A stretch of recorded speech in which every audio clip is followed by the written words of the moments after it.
The old salvage crawler rumbled across the desert, throwing up massive clouds of red dust that glowed like fire in the afternoon sun. Jake Morrison squinted through the cracked windshield, one hand on the steering controls, the other wiping sweat from his forehead. The air conditioning had died 2 months ago, and he hadn't scraped together enough money to fix it yet. At 24 years old, Jake had been doing this for 3 years now. Every day was the same routine: wake up before dawn, drive the crawler deep into the Nevada expansion zone, scan for metal signatures, dig up whatever pre-war junk he could find and haul it back to the trading posts. Most days he barely made enough to cover fuel and food. His dad had warned him that salvage work was a dead end, but Jake had always been stubborn. He liked working alone, liked the freedom of the empty desert, and he was good with machines. Really good. But the signal he'd been tracking for 3 days was different from anything he'd ever seen. It had started as a faint blip on his scanner, so weak he almost ignored it. But something about the reading bothered him. The metal density was too high, too pure. Salvage was usually corroded, broken, scattered. This signature was solid, intact, like whatever was buried out there had been protected somehow. Jake had followed it deeper into the desert than he'd ever gone before, camping rough each night, driven by a feeling he couldn't quite explain. Now, as his crawler climbed the final sand ridge, Jake felt his heart beating faster. The scanner was going crazy, numbers scrolling across the screen faster than he could read them. Whatever was on the other side of this dune, it was big. The crawler reached the top and Jake's hands froze on the controls. "Holy hell," he whispered. Spread out in the valley below was a spacecraft. Not a piece of not scattered wreckage, but an actual intact ship half buried in the sand. It was enormous. Jake guessed maybe 40 meters long, though it was hard to tell with so much of it still underground. The exposed hull gleamed silver blue in the sunlight, smooth and curved like it had been shaped by wind and water instead of tools. The design was beautiful in a weird way, organic, like looking at a seashell or a bird's wing. Jake had seen plenty of pictures during his technical training. Russian experimental craft with their blocky, industrial look. Chinese deep space probes with their red solar panels. European survey vessels covered in sensor arrays. He'd even seen actual wreckage from the Mars colonies a few times. This wasn't any of those. The hull was covered in symbols, flowing lines that seemed to move and connect in patterns that hurt his eyes if he looked too long. No human space agency used markings like that. Jake's mouth went dry as the reality hit him. This was alien. An actual alien spacecraft sitting in the Nevada desert, and he'd found it. His mind immediately jumped to the possibilities. If he could get it working even just partially, he'd be set for life. The government would pay millions for intact alien technology. Universities would fight over the chance to study it. He could finally get out of this hand-to-mouth existence, maybe even set up his own proper engineering shop like he'd always dreamed. Jake parked the crawler and set up his camp as the sun started dropping toward the horizon. He worked automatically, pitching his tent and setting up the solar panels, but his eyes kept drifting back to the ship. His hands were actually shaking as he made dinner, too excited to eat more than a few bites. As soon as it was dark enough, Jake set up his floodlights and approached the ship on foot. The sand was still warm under his boots, and the desert night was filling with the usual sounds: wind, distant animal calls, the tick of cooling metal. But Jake barely noticed. All his attention was locked on the airlock door he'd spotted near the front of the exposed hull. It took him 2 hours to figure out how to access the external panel. The interface was completely alien, but the underlying logic was similar enough to human systems that Jake could make educated guesses. When he finally bypassed the lock and pressed what he hoped was the activation control, he half expected nothing to happen. The ship had been here for decades, at least, maybe centuries. Everything should be dead. Instead, the airlock door hissed. Jake jumped back, his heart hammering. The sound of escaping air meant seals, pressure, functional systems. The door slid open smoothly, revealing a dark interior. Then one by one lights began flickering on inside. Not harsh white LEDs like human ships, but a soft, pale glow that seemed to come from the walls themselves. Jake grabbed his flashlight with trembling hands and stepped through the airlock. The corridor beyond was like nothing he'd ever seen. The walls weren't flat, they curved and flowed, covered in panels that pulsed with faint light, almost like they were breathing. The air smelled stale but not rotten, preserved somehow. Jake moved forward slowly, his footsteps echoing in the silence. The proportions felt wrong in ways he couldn't quite pin down. The corridor was wide enough for him, but the doorways were broader than they needed to be. Control panels on the walls were positioned at heights that would be awkward for a human. Whoever built this ship was roughly human-sized, but their bodies must have been shaped differently.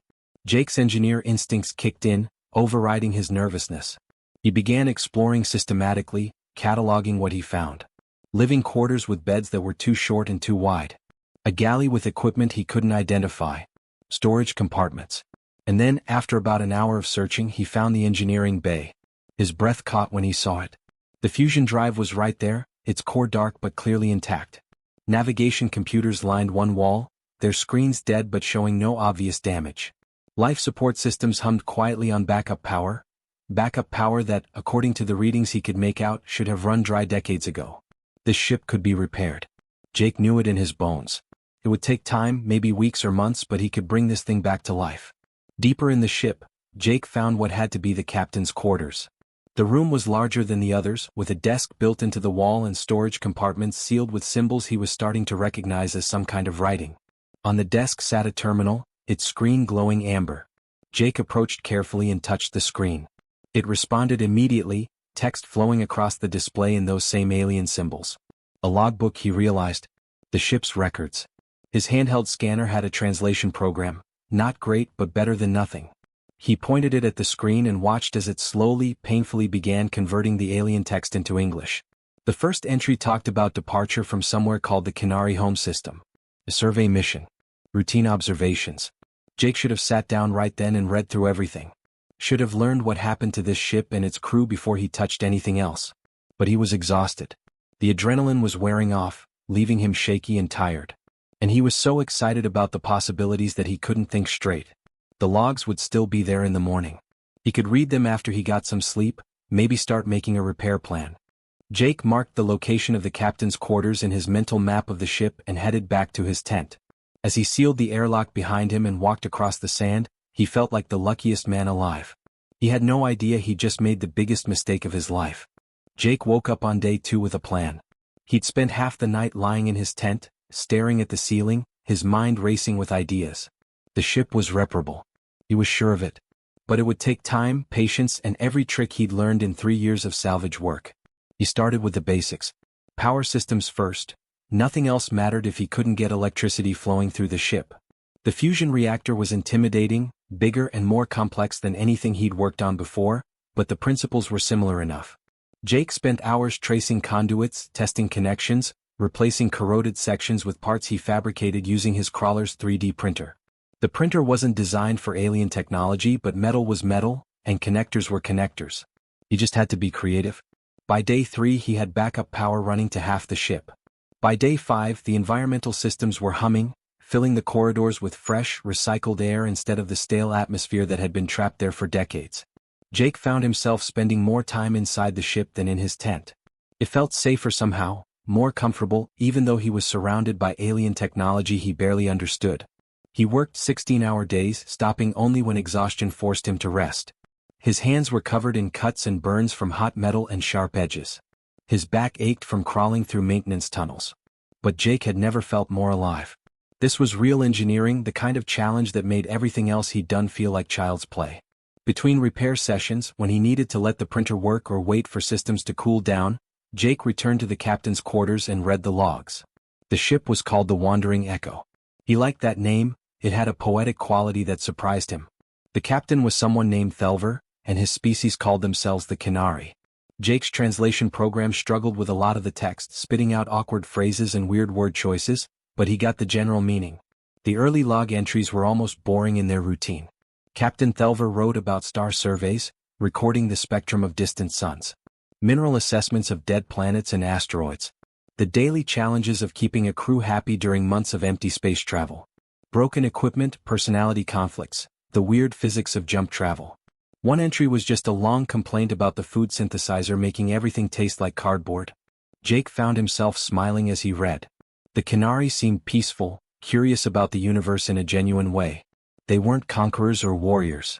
They were explorers, scientists, people who went to space because they wanted to learn and discover. In a weird way, Jake felt like he understood Captain Thelver.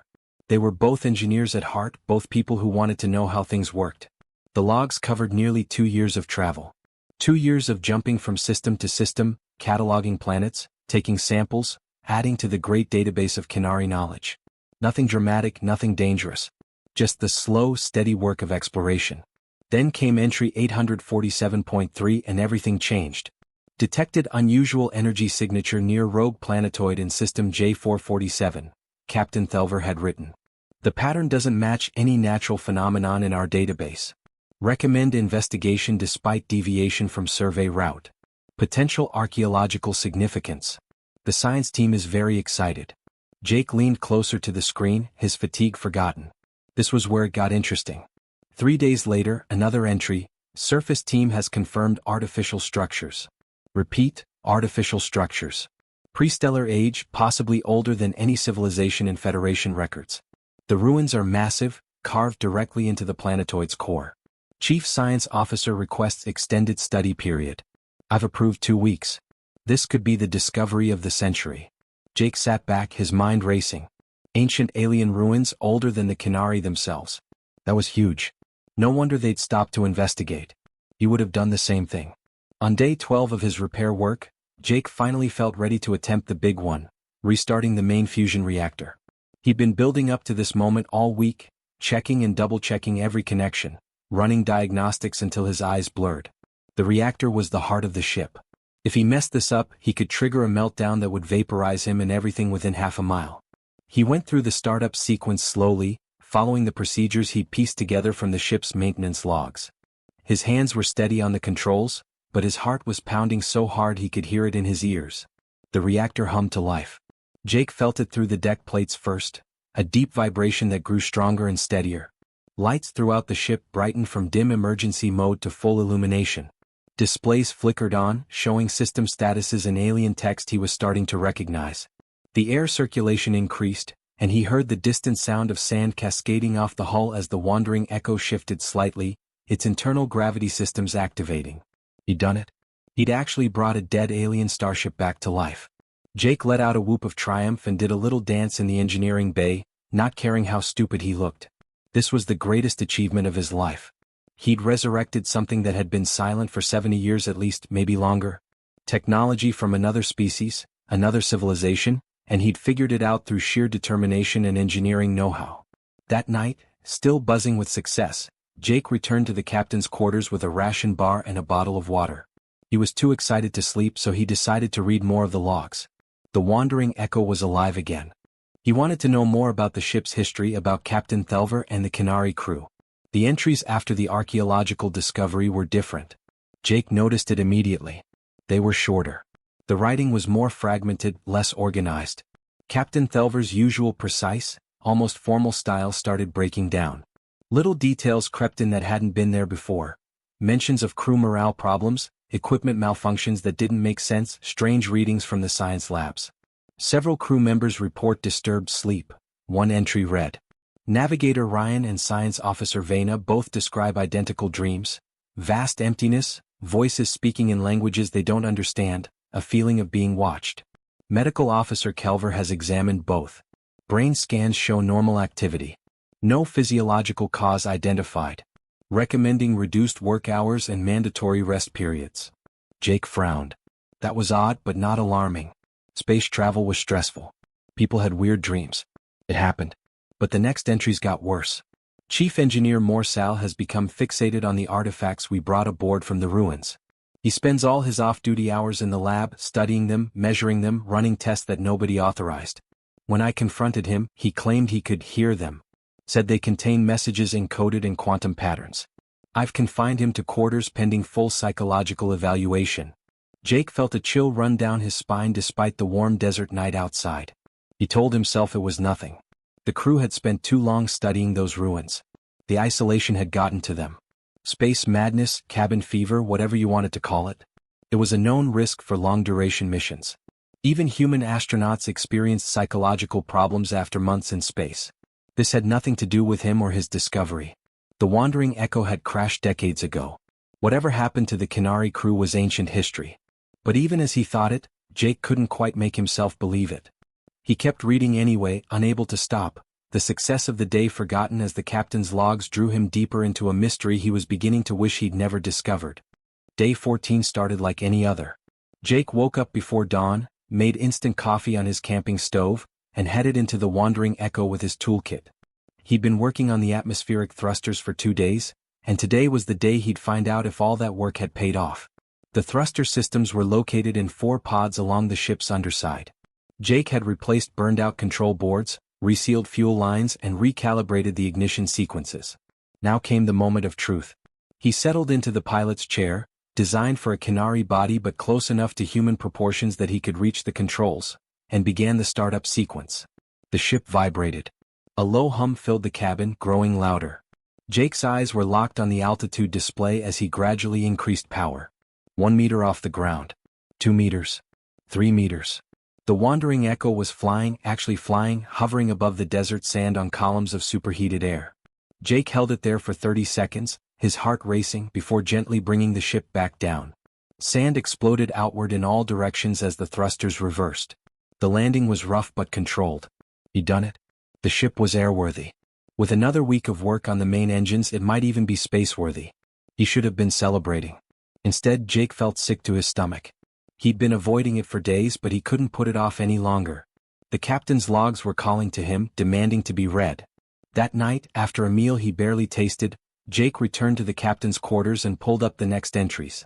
What he read made his blood run cold. Stardate 851.7, Captain Thelver had written. The translation was rough, but the desperation came through clearly. I have jettisoned all artifacts from the planetoid. Every single piece. I don't care about the scientific value anymore. 3 crew members are locked in their quarters. They refuse to come out. They claim something followed us back from that cursed place. They talk about a presence in the walls, about dreams that feel more real than being awake. They're terrified. Jake's mouth went dry. He scrolled down. I ordered Medical Officer Kelver to run complete scans. Brain activity, neural patterns, blood chemistry, everything. The results showed nothing. Nothing wrong. Nothing different. But I hear it too now. In the quiet moments when I'm alone in my quarters. A whisper at the edge of thought. Words in a language I've never learned but somehow understand. It's telling me things. Showing me things. Jake's hands were shaking so badly he had to set down his water bottle. He wanted to stop reading, wanted to close the log and pretend he'd never seen it. But he couldn't. He had to know what happened. The next entry was dated 4 days later.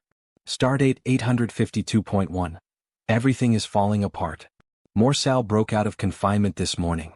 I don't know how, the locks were still sealed from the outside. He attacked Science Officer Vena in the lab, then went after Navigator Ross. Security managed to subdue him, but it took 4 people. He shouldn't have been that strong. Jake read the next part 3 times, not wanting to believe it. Morsal was screaming the whole time. Not words. Just screaming. Except sometimes it would form into phrases. Feed the gate. Open the way. Let them through. Over and over. We destroyed everything from that planetoid. Every artifact, every sample, every piece of data. I watched it all go out the airlock myself. But it didn't matter. It's still here. Whatever it is, it's still here. The entry ended there. The next one was just 2 days later, but it felt like it came from a different person entirely. 9 crew members at departure. 7 remain. That was the first line. Short. Blunt. Horrible. I have locked myself in the command center. I can hear the others moving through the ship. They're searching for me. I know they are. Their footsteps sound wrong, too synchronized, too purposeful. And they're talking. All of them at once. The same words. The same voice. A language that hurts to hear, that makes my head feel like it's splitting open. Jake realized he was holding his breath. He forced himself to breathe, slow and steady. They speak in unison now, the captain had written. Like they're one person wearing 7 bodies. I watched them on the security cameras before I disabled the system. They move together, turn together, stop together. That's not my crew anymore. I don't know what they are, but they're not Canary. There was only one more entry. Jake almost didn't read it. He sat there for 5 full minutes, staring at the screen, his finger hovering over the control that would scroll down. Part of him wanted to shut it all off, get in his crawler and drive away. Report the ship to the authorities and let them deal with it. But he'd come this far. He had to know. The final entry was dated 3 days after the previous one. The timestamp showed it was written at 0347 hours, the middle of the ship's night cycle. I am alone now, it began. The command center door won't hold much longer. I can hear them outside working on it. They don't speak anymore. They don't need to. I think they can communicate without words now, without sound. Something deeper. Jake felt tears in his eyes.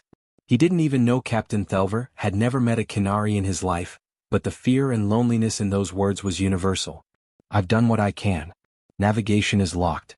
I've programmed a course to the nearest uninhabited system and set the auto-destruct to trigger 7 days after arrival.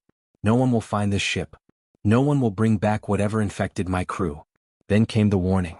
Jake read it twice, his heart sinking further with each word.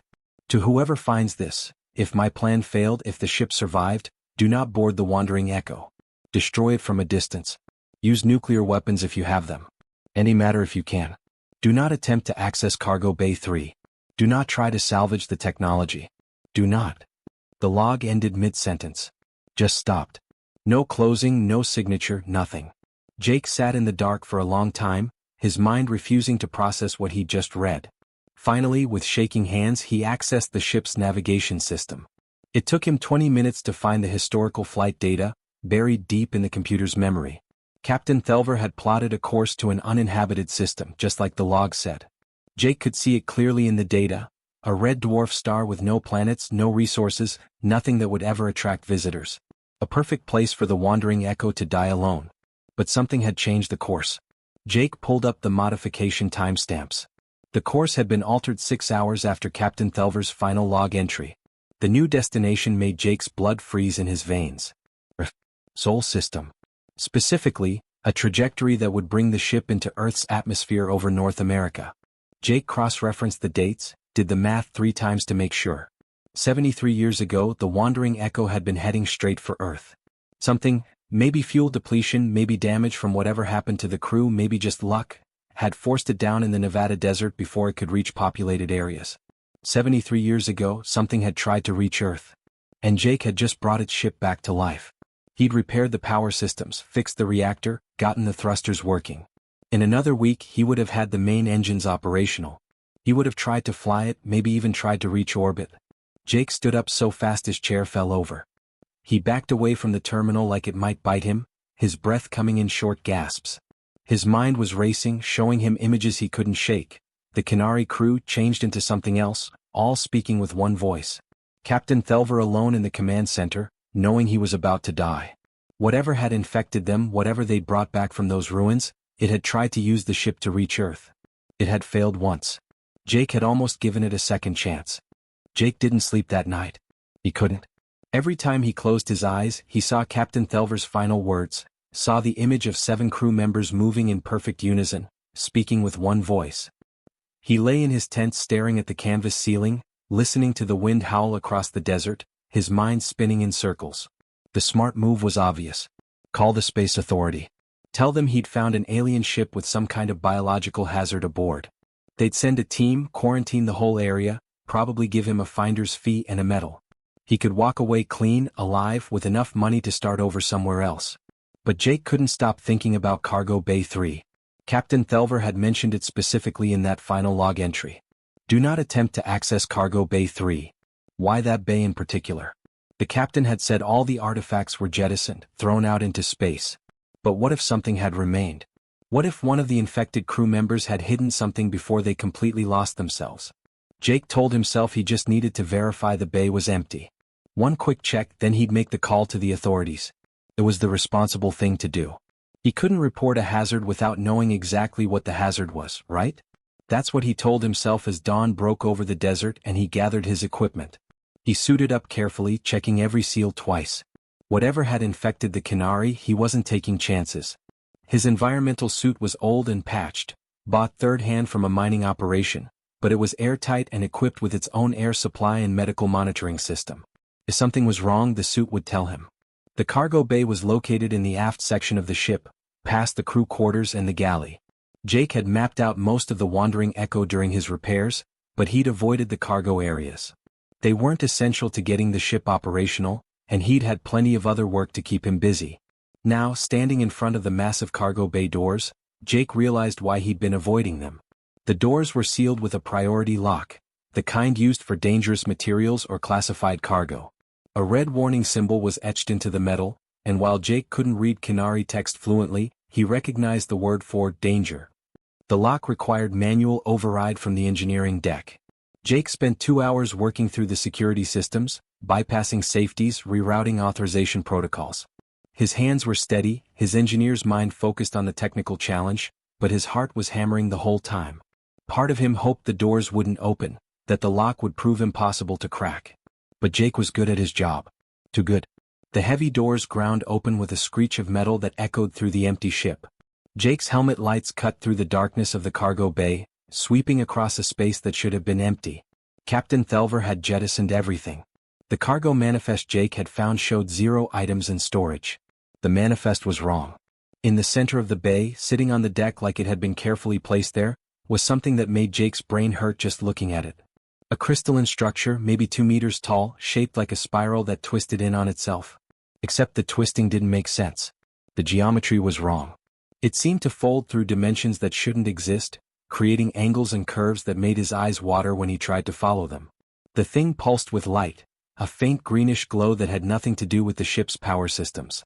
Jake had shut down all non-essential power to the cargo bay before opening it. The lights were off. The structure was generating its own illumination somehow. The surface was covered in symbols. The same flowing script he'd seen on the ship's hull, but these were different. They moved. Jake watched, transfixed, as the symbols shifted and rearranged themselves, forming new patterns, new meanings. It was like watching a language evolve in real time, like the structure was constantly rewriting itself. Jake pulled out his scanner, hands trembling, and pointed it at the artifact. The device immediately went haywire. Numbers scrolled across the screen too fast to read. Temperature readings fluctuated wildly, hot, cold, hot again. Radiation signatures appeared for elements that didn't exist on any periodic table Jake had ever studied. The mass reading showed negative values, which was impossible. Mass couldn't be negative. But the worst part was the pull. Jake felt it the moment he'd stepped into the cargo bay. A gentle tugging sensation like a current in water, drawing him toward the structure. It wasn't physical. Nothing was pushing or pulling his body. It was deeper than that. The pull was in his mind, in his thoughts. A voice that wasn't a voice, whispering at the edges of his consciousness. Come closer. Understand. Learn. Jake's feet moved forward without his permission. 1 step. 2 steps. He was walking toward the artifact, his hand reaching out, fingers extended. Some distant part of his brain was screaming at him to stop, to run, but that voice seemed very far away. What mattered was the structure, the knowledge it contained, the understanding it promised. His gloved hand was inches from the surface when something shocked him back to awareness. His suit's medical alarm was blaring. Jake jerked his hand back and stumbled backward, catching himself against the bulkhead. He'd lost time. How much? He checked his helmet display. 30 seconds. 30 seconds he couldn't remember. 30 seconds where he'd been walking toward that thing with no conscious thought. Through his suit's audio system, Jake heard it clearly now. A low humming sound, rising and falling in patterns that felt almost like words. It wasn't English. It wasn't Canary. It wasn't any language that had ever existed on Earth. But somehow, impossibly, Jake understood the meaning being transmitted directly into his mind. Welcome. Join us. Become more. Transcend your limitations. The voice was gentle, inviting, promising. It showed him images, not with his eyes but directly in his thoughts. Visions of understanding the universe at a fundamental level, of being connected to something vast and ancient, of leaving behind the isolation of individual existence and joining something greater. It was beautiful. It was terrifying. And Jake knew with absolute certainty that it was the same thing that had destroyed the Canary crew. He slammed his fist on the door control. The cargo bay doors ground shut, cutting off his view of the artifact. But Jake could still feel it even through the sealed metal. The pull was weaker but still present, a constant whisper at the back of his mind. Jake ran. He stumbled through the corridors of the wandering echo, bouncing off walls, his breath ragged in his helmet. He hit the airlock controls and practically fell out onto the desert sand. His legs gave out halfway to his crawler, and he crawled the rest of the distance, his suit's medical alarm screaming warnings he couldn't process. He made it into the crawler and sealed the door. His hands were shaking so badly it took 3 tries to activate the medical scanner. When the results appeared on screen, Jake felt his stomach drop. Elevated heart rate, expected after running. Blood pressure through the roof, also expected. But then the neural activity readings made his blood run cold. Unusual brainwave patterns. Abnormal synaptic activity in regions of the brain associated with language processing and decision-making. The system flagged it as non-standard activity and recommended immediate medical consultation. Jake pulled off his helmet with numb fingers and stared at his reflection in the crawler's mirror. He looked normal. Same brown hair, same tired eyes, same 3-day stubble. But something had changed. He could feel it. The whisper was still there, very faint now, but present. In the quiet moments he could almost hear words. Whatever had taken the Canary crew was still active after 73 years. It had been waiting in that cargo bay, patient and eternal.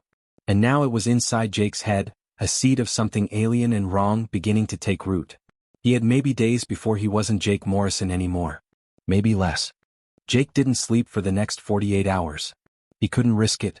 Every time exhaustion started to pull him under, the whispers grew stronger, filling the space where conscious thought should be. They promised things. Understanding that would make Einstein look like a child, connection to something vast and timeless, an end to the loneliness that came with being trapped in a single human mind. The worst part was how appealing it sounded. Jake knew from the logs exactly what came next. Captain Thelver had documented it all. First came the dreams, vivid and seductive. Then the compulsions, the need to return to the artifact, to touch it, to complete the connection. Then the change itself, rapid and irreversible. The Canary crew had lasted maybe a week from first exposure to complete transformation. Jake had been exposed for 2 days. He had maybe 3 days left before he stopped being Jake Morrison and became something else entirely. He spent those hours researching, digging through every database his crawler's limited satellite connection could reach. Most of what he found was useless: conspiracy theories, science fiction, academic papers about theoretical xenobiology. But buried in the legitimate scientific archives, Jake found fragments that made his blood run cold. The artifacts had been encountered before. Different species, different times, but always the same pattern. The reports used different names. Some called them calling stones, others gateway fragments or harvester seeds. One particularly old record from a species called the Valine referred to them as the oldest trap. Every encounter ended the same way: discovery, investigation, contamination, transformation. And then, if the infected individuals weren't stopped quickly, spread. The transformed beings would take their ships to populated worlds, carrying the infection with them. Entire colonies had been lost. One report mentioned a space station with 12,000 inhabitants that had to be destroyed from orbit because the contamination had spread too far to contain. These things were weapons, Jake realized. Or maybe tests. Or perhaps invitations from something so alien that human concepts like weapon or test didn't apply. Whatever intelligence had created them saw sapient species as raw material, something to be harvested and absorbed into whatever vast network the artifacts connected to. The whispers in Jake's head were getting louder. He could almost make out words now, phrases in a language he'd never learned but somehow understood. They showed him images, not hallucinations exactly, but visions imposed directly on his thoughts. He saw himself returning to the cargo bay, saw his hand touching the crystalline surface, saw the moment of connection when all his questions would be answered and he'd finally understand his place in the cosmic order. It was beautiful. It was a lie. And Jake was running out of time to stop it. He had 3 options and all of them were terrible. Option 1 was simple: set charges, blow up the wandering echo with himself inside it. Quick, clean, guaranteed to destroy the artifact and stop the contamination. But Jake had never been the type to take the easy way out, and some stubborn part of him refused to give up without exhausting every other possibility. Besides, he wasn't even sure if conventional explosives could destroy that thing in the cargo bay. Option 2 was more dramatic. He could fly the wandering echo directly into the sun. The heat and pressure would vaporize anything, including whatever impossible material the artifact was made from. Poetic justice too: the ship that had tried to reach Earth would die in Earth's own star. But this option was risky. The whispers were getting stronger by the hour. What if he lost control before reaching the sun? What if whatever was infecting him took over mid-flight and changed course back to Earth? That left option 3. The desperate option. Remove the infected variable, himself, and send the ship somewhere it could never be found. Jake spent his remaining clear hours at his crawler's computer, working with hands that shook from exhaustion and fear. The Wandering Echo's navigation system was corrupted, but he'd repaired enough of it to make one final journey possible. He plotted a course that would take the ship deep into interstellar space, far beyond any established shipping lanes or colonized systems. The trajectory was one way.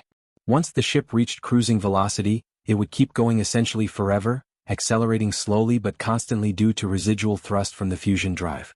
By the time it crossed into the next spiral arm of the galaxy millions of years from now, it would be traveling too fast for any conceivable recovery mission. The artifact would become another mystery of the void, a ghost ship carrying its deadly cargo into the infinite dark where it could never threaten anyone again. But that still left the problem of Jake himself. The contamination was in his head, growing stronger every hour. He couldn't just walk away and hope for the best. The whispers would eventually overwhelm him, and he'd find himself driving back to the ship, opening that cargo bay, completing the connection. Even if he called the authorities now, told them everything, there was no guarantee they could contain him in time. Jake stared at the medical equipment in his crawler for a long time, an idea forming. It was desperate, dangerous, and would probably leave him permanently damaged. But it might work. The neural scanner was designed to map brain activity, showing real-time electrical patterns across different regions. But electricity worked both ways. If Jake could reverse the polarity, increase the power output significantly, and target the specific brain regions showing abnormal activity, he could essentially overload those synaptic pathways. Burn them out like popping a circuit breaker. It would cause damage. Definitely memory loss, he might not remember anything from the past few weeks. Motor control problems were likely, possibly permanent tremors or coordination issues. There was a very real chance of more severe cognitive impairment. He might come out of it unable to do complex math or read or recognize faces. But he'd be human. The foreign influence would be gone, burned away by the neural overload. And that was what mattered. Jake worked through the night, modifying equipment, running calculations, triple-checking his work. As dawn broke over the desert on day 17, he was ready. He uploaded everything. The complete ship's logs, his own recordings, his findings about the artifacts, his warnings about what was out there waiting for humanity.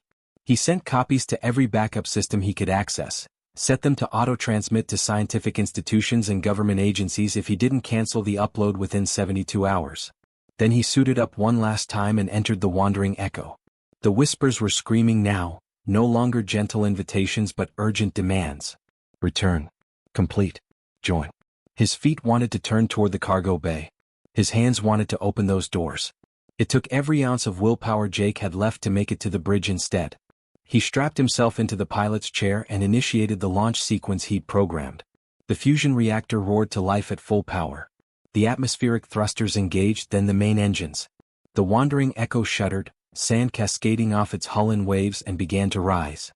Jake watched through the viewport as the desert fell away below him. The ship climbed faster and faster, punching through the atmosphere in a pillar of blue-white fire.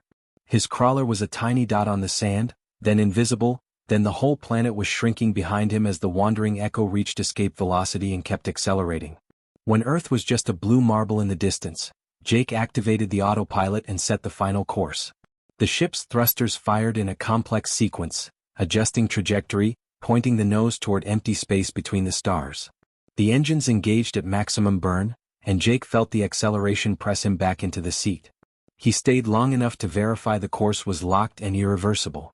Then, as the whispers in his head reached a crescendo promising transcendence if he'd just stay aboard and complete the journey, Jake made his way back to the airlock. The ship's emergency shuttle was barely functional, but it had enough power for one trip back to Earth. He launched just as his control started to slip, just as he felt his hands reaching for the cargo bay controls against his will. The shuttle dropped away from the wandering echo, its tiny engine firing to kill velocity. Jake watched through the rear viewport as the alien ship continued accelerating, growing smaller and smaller until it vanished among the stars. The shuttle's autopilot brought him back to his crawler. Jake barely made it inside before collapsing. The whispers were overwhelming now, no longer words but a constant shrieking demand to return, to go back, to complete what had been started. His hands were moving on their own, reaching for the crawler's controls, trying to make the vehicle drive after the ship that was already millions of miles away. Jake strapped himself into the medical chair he'd modified, his movements jerky and uncoordinated as two parts of his mind fought for control. He set the timer for 30 seconds. Enough time to have second thoughts, not enough time to change his mind. His finger hovered over the activation button. For a moment, Jake hesitated. The whispers showed him one final vision. The knowledge he'd gained, the cosmic understanding, the chance to be part of something greater than himself. All he had to do was stop. Just don't press the button. The contamination would complete itself naturally, and he'd understand everything. Then Jake thought about Captain Thelver, alone in the command center, knowing death was coming. Thought about the Canary crew, transformed against their will into extensions of something vast and alien. Thought about Earth, vulnerable and unaware, and what might happen if even one contaminated individual reached a population center. He pressed the button. The modified neural scanner activated with a sound like breaking glass inside his skull. Pain exploded through Jake's head, white-hot and all-consuming. He felt his synapses overloading, felt neural pathways burning out like fuses, felt something foreign and vast being ripped away from his consciousness, screaming in rage and disappointment. Then he felt nothing at all. 3 days later, a Space Authority rescue team responding to automated distress signals found Jake Morrison unconscious in his salvage crawler. The vehicle's logs showed he'd been tracking a metal signature for 2 weeks but had apparently given up the search. His medical readings indicated severe neural trauma of unknown origin, possibly from equipment malfunction. The engineers recovered slowly over the following months. He had gaps in his memory. The entire 2-week period in the desert was just blank, along with scattered fragments from his childhood and his technical training. His right hand had a persistent tremor that physical therapy couldn't fix. Some mornings he couldn't remember how to tie his shoes, and complex mathematics that used to come naturally now required conscious effort. But Jake was alive. And he was human.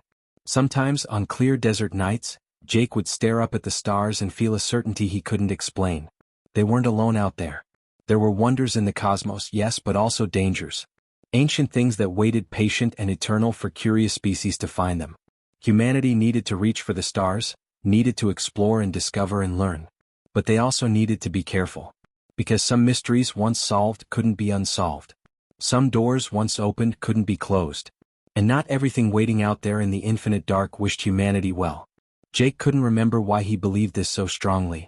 The memory was gone, burned away along with the contamination. But the certainty remained, a warning carved into his soul. Somewhere far beyond Earth's solar system, the wandering echo drifted on through the void. Its course never wavered. Its deadly cargo remained sealed in Cargo Bay 3, still pulsing with patient light, still waiting for the next curious mind to find it. The ship would travel for millions of years, through dust clouds and past dead stars, carrying its ancient trap into the eternal dark where it could threaten no one. It had been saved from Earth by one stubborn engineer who chose to sacrifice his memories, his abilities, maybe even parts of himself, rather than let humanity fall to something ancient and terrible. It was the most human thing Jake Morrison could have done. And though he would never remember doing it, somewhere deep in his damaged mind, a part of him knew he'd made the right choice. The end.